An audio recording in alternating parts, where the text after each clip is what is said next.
This is the Unit 9 presentation, Dramatic Structure, Creating the World of the Play. So think back to English grammar class and the difference between a subject and a verb. The subject is always the people, the characters, their hopes, their joys, their foibles, and their fears. Who the play is about, that's the subject. The verb is what they do during the play.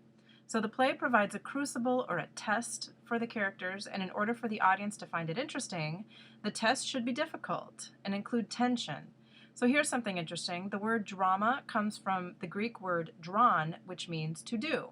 The reason this is an important idea is because a novel, for example, is more descriptive as you read it, whereas in a play script, the characters don't have any type of narrators usually describing them. They just do something on stage and we watch it. So it's much more active than reading a novel. So verbs are very important in the world of drama. Structural conventions, or even rules of drama that we have to deal with, include the ones listed here. There's a limited amount of space on a theater stage, so you have to contain it to something that can be done on a stage. We have limited time with the audience, and there should be strongly opposed forces at work. Think about the Super Bowl, for example, and how boring it would be if the teams were unevenly matched. We want to see an even amount of force opposing itself. That's what makes it interesting.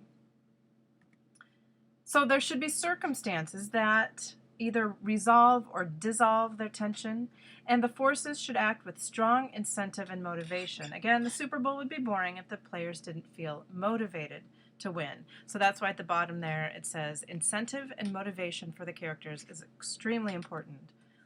Okay, essentials of dramatic structure include three main things listed here: the story and the plot. These may seem like the same thing, but they're not. The story is an overall full account of an event or series of events, usually told in chronological order. For example, the story of a woman who leaves her family. The plot, then, is simply a selection and arrangement of scenes taken from the story for presentation on stage. So, in putting the plot together, we cut out the boring parts to make it dramatic. We start at some point when it's fairly tense, and then we just build from there. So the characters are developed with consideration to how we need to fully present them and which traits to emphasize. The significance of structure is essential because the playwright determines the structural blueprint of the play. So while the director, on the other hand, organizes and unifies the structure of the production, it makes it look a certain way, it's the playwright who determines the dramatic structure of the play. So how does a playwright create this structure? Well, they start with an opening scene, obviously. This starts the action and sets the tone and style and gives clues or signals or other information to what lies ahead. We call this the exposition. Next come obstacles and complications.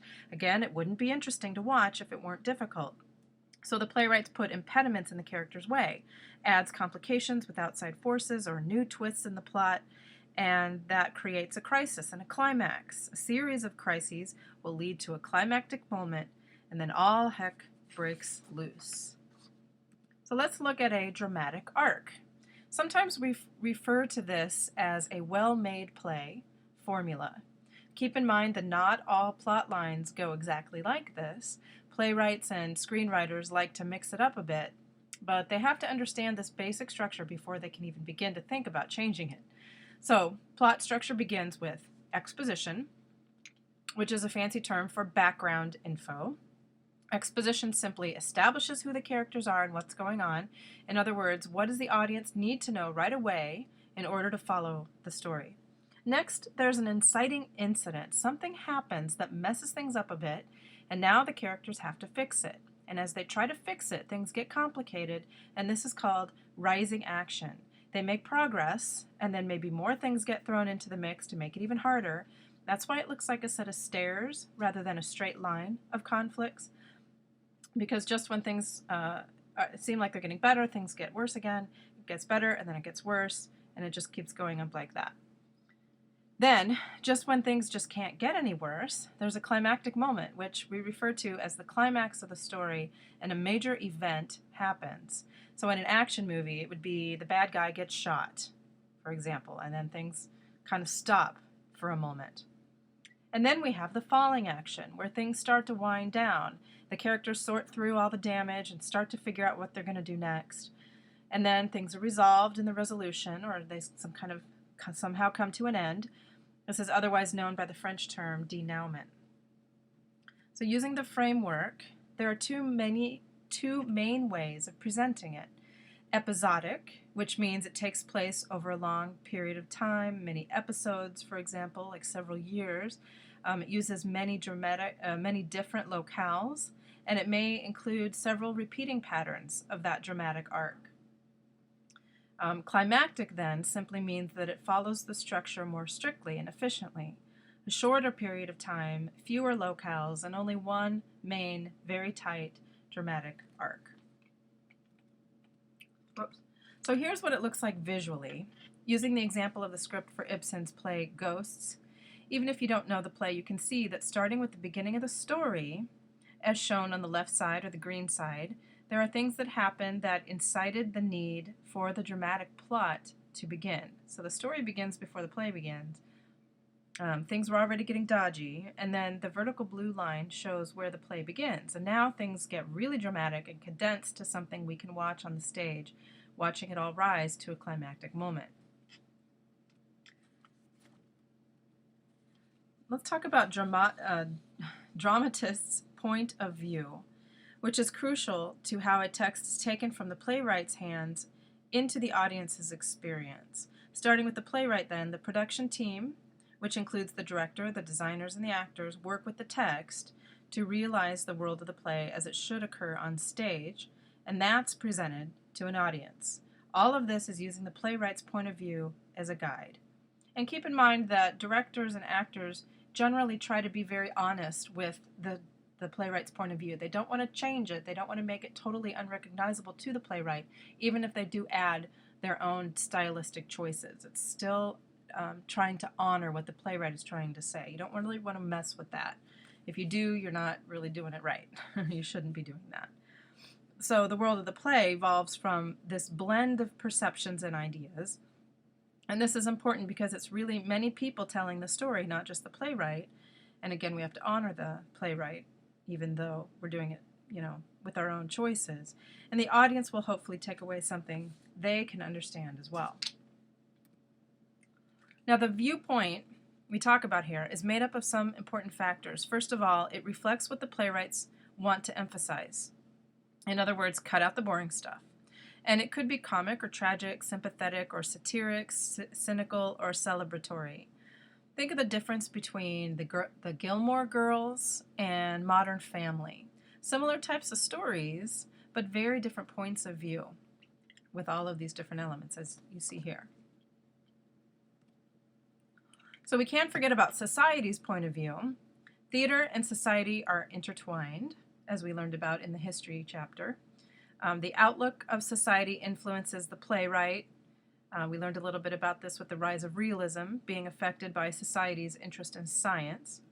So inevitably, the playwright will often reflect the worldview in his or her own writings.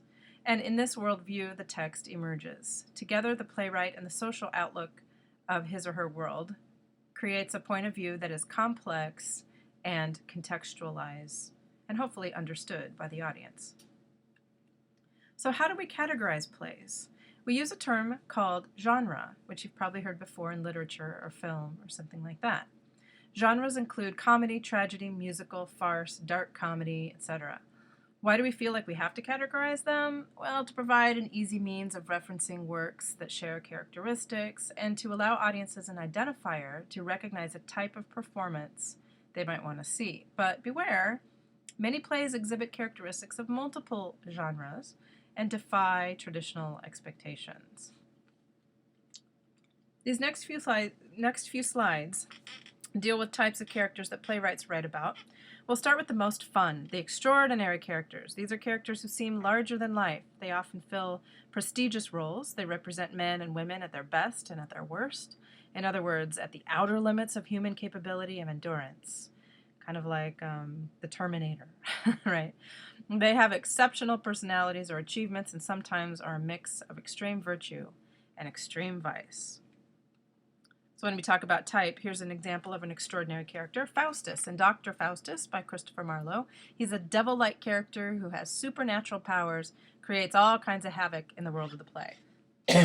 So an extraordinary character could be a good guy or a bad guy, but they have to be bigger than life.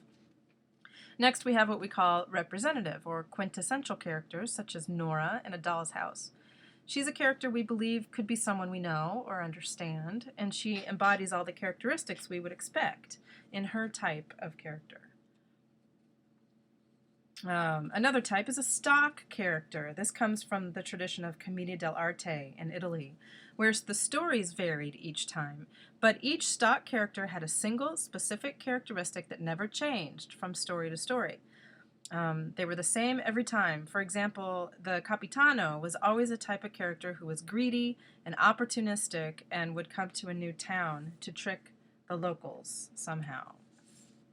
And very similar to stock characters are characters who have a specific mood or humor, such as melancholy or sexual tension or outrageousness.